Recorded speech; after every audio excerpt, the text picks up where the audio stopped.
नमस्कार साथियों। आज मेरे साथ डॉक्टर अमित यादव जुड़ रहे हैं, जो कि लगातार समाज सेवा तो करते ही रहते हैं, लेकिन आज इन्होंने इंदरगढ़ में एक प्रेस वार्ता का आयोजन किया। इस प्रेस वार्ता के अहम बिंदु क्या क्या थे और इस प्रेस वार्ता का ख्याल इनके दिमाग में क्यों आया और किन मुद्दों को लेकर इन्होंने आज प्रेस वार्ता का आयोजन किया, सीधा ले चलते हैं आपको डॉक्टर अमित यादव तक। डॉक्टर साहब, क्या कहना चाहेंगे आज प्रेस वार्ता के बारे में? सबसे पहले मैं आपको नमस्कार करता हूं, आपके चैनल के माध्यम से जनता जनार्दन को भी प्रणाम करता हूं। ये मुद्दा मेरे जहन में इसलिए आया कि परसों रात को 3 बजे मेरे पास एक मरीज़ मेरे अस्पताल में आया और वो मरीज़ 3.5 घंटे तक इंदरगढ़ के जाम में फंसा रहा। जब वो मेरे पास अस्पताल में पहुंचा तो मैंने स्थिति देखी कि मरीज़ का जो ब्लड प्रेशर था वो भी लगभग 60 या 70 के आसपास रह गया। तो मेरे मन में एक सवाल आया कि आज एक व्यक्ति मेरे पास पहुंचा है जो इस पीड़ा से ग्रसित था। न जाने ऐसे कितने लोग होंगे जो अन्य अस्पतालों में भी जाते होंगे, वो इस चीज़ का सामना करते होंगे। कई लोगों की मृत्यु एम्बुलेंस के अंदर भी हो जाती होगी, कई लोगों की मृत्यु गाड़ियों के अंदर भी हो जाती होगी। तो जब मैंने इस सवाल में जब ये परेशानी मैंने देखी तो मेरे मन में स्पष्टता आई कि क्यों ना हम आप सबके माध्यम से अपनी ये बात माननीय मुख्यमंत्री जी तक पहुंचाएं, क्योंकि मैं इस बात को बहुत अच्छे से जानता हूं कि जहां जहां माननीय मुख्यमंत्री जी ने घोषणाएं की हैं वहां वहां अमल हो रहा है और सरकार के पास पर्याप्त बजट भी है। चूंकि अब नया बजट आ गया, मई से अलॉटमेंट स्टार्ट होगा तो शायद है कि यदि आप सब जो मीडिया है ये सब मेरा साथ देगी तो निश्चित ही हमें बाईपास की समस्या से छुटकारा पालेंगे, मेरा विश्वास है। दूसरा जो अहम मुद्दा है वो इस बात का है कि हम इस आंदोलन को करेंगे कैसे। 15 दिवस का शासन को हमने समय दिया है। प्रशासन दतिया माननीय कलेक्टर महोदय से निवेदन है, ग्वालियर माननीय कमिश्नर महोदय से निवेदन है, पीएचई पीडब्ल्यूडी जो भी डिपार्टमेंट इसमें सहयोग कर सकते हैं उस सभी डिपार्टमेंट के मुख्य लोगों से मेरा आग्रह है, चाहे वो प्रिंसिपल सेक्रेटरी हो, चाहे वो ईएनसी हो, चाहे आपका चीफ सेक्रेटरीज हो, उन सब से मेरा यही आग्रह है कि इस इंदरगढ़ के जो ये जनमानस है इसके साथ जो ये समस्या है, ये समस्या बरसों से चली आ रही है। हर चुनाव एक मुद्दे पर लड़ा जाता है कि हम इंदरगढ़ में बाईपास बनवाएंगे।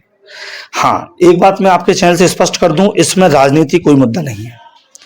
इसमें जनता नेता है, पत्रकारों का बैनर है, जनता जनार्दन का साथ है और जब जनता जनार्दन और पत्रकार दोनों लोग मेरा साथ देंगे तो कोई बड़ी बात नहीं है कि हमारा साथ आपका नगर पालिका भी पूरा जो अपना इंदरगढ़ नगर पालिका है उनके सारे अधिकारियों से आग्रह करेंगे, जो तहसील है उस तहसील के समस्त अधिकारियों से आग्रह करेंगे कि आप सब लोग इस मुहिम में हमारा साथ दें।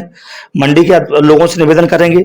मुख्य जो सहयोग चाहिए वो इंदरगढ़ के व्यापारियों से चाहिए, क्योंकि उनके जो दुकानें उनके सामने जो गाड़ियां खड़ी हुई हैं उनसे भी लगातार जाम लगा रहता है। हम ये नहीं कह रहे हैं कि कारण व्यापारी हैं, कारण वहां खड़ी हुई गाड़ियां हैं। यदि देखो इंदरगढ़ के अंदर कोई ऐसी पार्किंग की व्यवस्था नहीं कि लोग वहां गाड़ी खड़ी करके आए और उनके पास, बस यही आप सबसे निवेदन है कि आप इस मुहिम में मेरा साथ देकर इंदरगढ़ की बाईपास की समस्या को खत्म करें। हमने चूंकि 15 दिन का समय दिया है, सबसे पहले आमरण अनशन है, भूख हड़ताल करनी पड़ेगी, भूख हड़ताल करेंगे और फिर उग्र आंदोलन भी यदि करना पड़े किसी वजह से। मुझे नहीं लगता कि इतना सब करने के बाद माननीय मुख्यमंत्री जी हमारी बात नहीं सुनेंगे, वो निश्चित ही हमारी बात पर अमल करेंगे। क्योंकि आप लोगों ने यहाँ प्रेस वार्ता की, मुख्य जो मांग है बाईपास को लेकर और ट्रैफिक जाम को लेकर इंदरगढ़, लेकिन बाईपास बनने में तो समय भी लगेगा बहुत ज्यादा, लेकिन जब तक क्या टेम्पररी व्यवस्था हो सकती है कि इंदरगढ़ जाम से बच सके? देखिए, मेरा बस ये है कि इसमें सबसे पहले सहयोग व्यापारियों का। हम 15 दिन बाद सभी व्यापारियों से आग्रह करेंगे कि आपकी दुकान के समक्ष जो गाड़ियां रहती हैं आप कैसे भी उसका उपाय करें। ग्वालियर चौराहे के पास यदि कहीं व्यवस्था हो सकती है वहां रखें। थाने के पास पर्याप्त जगह है, वहाँ पे अपनी गाड़ियाँ रख सकते हैं। बसें अब मार्केट के अंदर ना रुकें, इसका ही विशेष ध्यान रखना है। सबसे बड़ा एक मुद्दा और है कि अभी रास्ते में आ रहा था तो जो चौकी बनी हुई है शीतला माता मंदिर के पास में, उस चौकी पर भी हमें एक निवेदन करना है माननीय एसपी महोदय से। हम आज अपना पत्र भेजेंगे उनके पास कि वो चौकी का ऐसा स्थानांतरण कराएं, चाहे तो एक ऐसी जगह पे करा दें, चाहे वो ग्वालियर चौराहे पे हो पाए, भांडेर चौराहे की किसी ऐसी जगह पर हो पाए।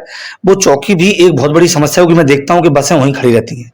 सबसे बड़ा मुद्दा इस बात का कि बसों की व्यवस्था जहां भी करवा सकता है प्रशासन वहां कराए, बड़ी गाड़ियों की व्यवस्था जहां करा सकता है वहां कराए, और जो जहां पे जो मुख्य हमने देखा है 2-3 जगह ऐसी जहां पर जाम है, शीतला माता मंदिर के पास है, ग्वालियर चौराहे के नजदीक है, और एक भांडेर चौराहे के नजदीक है।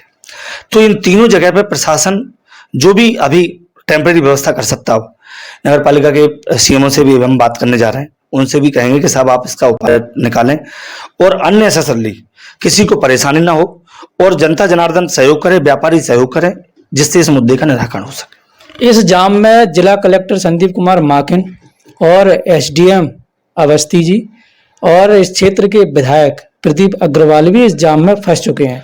देखिए, पहली बार ये लोग नहीं फंसे हैं। 2015 से जब से आप सबके समक्ष में आया हूं इस विधानसभा में, जब से मैंने ये समाज सेवा कार्य प्रारंभ किया, मैं 10 साल से तो मैं ही देख रहा हूं लगातार ये लोग फंसते हैं, लेकिन निराकरण इनके पास ही है। विधायक जी के पास निराकरण है, कलेक्टर साहब के पास निराकरण है।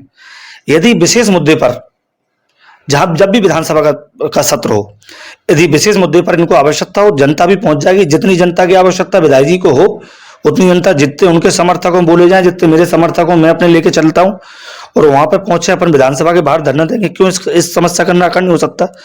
आपको एक स्ट्रेटेजी बनानी पड़ेगी, और यदि आपकी स्ट्रेटेजी तैयार हो जाएगी तो जब बड़ी बड़ी चीजें, दतिया में किसने सोचा था मेडिकल कॉलेज आएगा?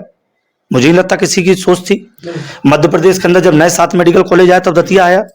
तो जब दतिया के अंदर मेडिकल कॉलेज आ सकता तो इंदिरागढ़ में बाईपास आना कोई असंभव कार्य नहीं है।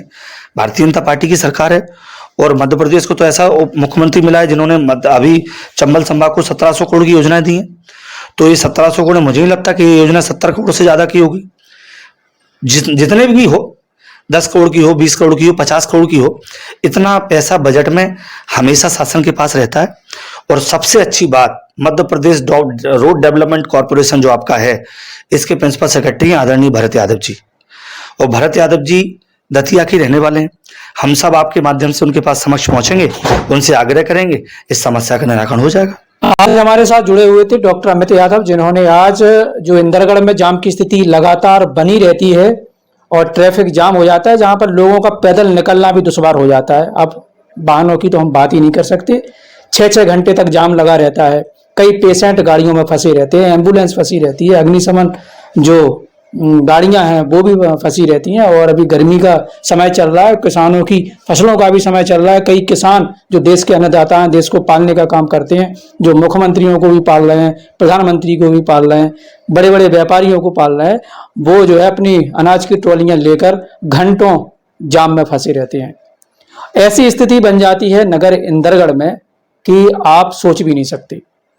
और जो मेन मुख्य जो जगह है भांडेर चौराहा, ग्वालियर चौराहा, यहाँ पर अगर चाहे प्रशासन एक टेम्पररी तौर पर यहाँ व्यवस्था करके, एक सिपाही अगर चौराहे पे खड़ा हो जाए, दूसरा सिपाही भांडेर चौराहे पे, और जो नगर परिषद है अगर वो दुकानदारों की दुकानों के आगे 10-10, 12-12 फीट की एक्स्ट्रा जो टीनें लगी हुई हैं, उसके आगे जो 6-6 फुट के तख्त डले हुए हैं, फिर तख्त के बाद वो ठेला लगवा लेते हैं कुछ पैसों के लालच में, अगर वो हटवा दिए जाएं और कड़कताई के साथ, तो यहाँ पर राजस्व विभाग और नगर परिषद की जो है सामूहिक कार्रवाई से नगर इंदरगढ़ को जाम मुक्त किया जा सकता है, जब तक बाईपास नहीं बनता। और काफी जगह है, चौड़ाई है, अगर आप सड़क के दोनों तरफ देखें बहुत काफी चौड़ाई है। अगर ये काम अगर कर देती है प्रशासन, अगर ये व्यवस्था कर देती है, तो कभी भी जाम की स्थिति नहीं बनेगी। आखिर इस जाम से मुक्ति है वो नगर इंदरगढ़ को कब मिलेगी?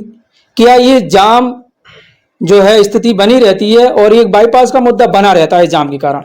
क्या इस बाईपास के मुद्दे से जनप्रतिनिधि बार बार चुनाव लड़ते रहेंगे, वोट मांगते रहेंगे, या कभी चुनाव लड़ने के बाद, जीतने के बाद इस जो असुविधा है लोगों की, बाईपास की जो समस्या है, क्या उसको उससे मुक्ति दिला पाएंगे यहाँ की क्षेत्र की जनता को, ये बड़ा सवाल है। और कई चुनाव निकल गए, कई चुनाव में सबसे पहला मुद्दा जो रहता है वो बाईपास का ही रहता है और बाईपास के नाम पे ही वोट मांगे जाते हैं। उसके बाद अधिकारी एसीओ में से नहीं निकलते हैं, चाहे वो राजस्व विभाग के हो चाहे नगर परिषद के हो। अधिकारियों को एसी नहीं छोड़ी जाती है क्योंकि गर्मी ज्यादा पड़ रही है, पब्लिक गर्मी में मरती रहे, कोई प्रॉब्लम नहीं है, 3-3 4-4 5-5 6-6 घंटे जाम लगे रहे, कोई दिक्कत नहीं है। लेकिन अधिकारियों को एसी छोड़कर आने की कोई जरूरत नहीं है और उनकी बेचारों की गलती नहीं है क्योंकि मौसम की मार है, गर्मी पड़ रही है, इसलिए वो भी क्या कर